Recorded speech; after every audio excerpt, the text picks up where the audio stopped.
బాలకృష్ణ గారి డాకు మహారాజ్ రివ్యూ. ప్లస్లేంటి మైనస్లేంటి? అమెరికాలో చూసిన నా ఫ్రెండ్ చెప్పిన టాకు, ఇక్కడ ఇండియాలో రిలీజ్ అయిన టాకు, మేము చూసిన టాక్, ప్లస్లు మైనస్లు. బాలకృష్ణ గారి సినిమాలో మైనస్లు ఏముంటారా అంటే ఉన్నాయి. ముందుగా మైనస్ ఒకటి చెప్పుకుందాం. ఒకే ఒక్క మైనస్, ఊర్వశి రూటెల్లా ఆ పాట దబిడి దిబిడి. ఆ పాట ఎందుకు పెట్టారో అర్థం కాదు. సరే పెడితిరి, ఆ పిర్ర మీద కొట్టడం ఏంటో.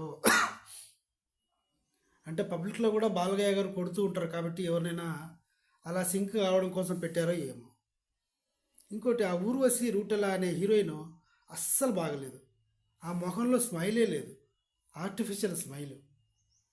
ఊర్వశి రూటెలా ప్లేస్లో ఒకవేళ దబిడి సాంగ్ ఉంటే కూడా వేరే ఆర్టిస్టులు ఎవరైనా, సమ్ శ్రీలీల లేకుంటే యాంకర్ అనసూయ, ఝాన్సీ, ఇలా ఎవరినో ఒకరిని పెట్టి ఉంటే సూపర్ ఉండేదేమో అనేది నా ఫీలింగ్. మీరు ఆ ఊర్వశి రూటెలాని చూసుకుంటే స్కిన్ షో తప్ప ఏం లేదు. ఆమె బయటికి వస్తే కుక్కలు పట్టుకొని పీకేస్తే ఎలాంటి డ్రెస్ అవతారం ఉంటుందో అలాంటి అవతారంలో ఆమె కనిపిస్తుంది. గోడకు సున్నం కొట్టితే మేకప్ తెల్లగా పాండురోగం వచ్చింది దానిలాగా.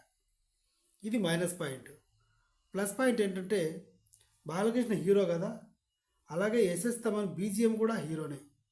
ఇది ప్లస్ పాయింట్. బాలకృష్ణ గారి ఎలివేషన్స్, ఫారెస్ట్లో హార్స్ రైడింగ్ ఉంటుంది, అమేజింగ్, అల్టిమేట్.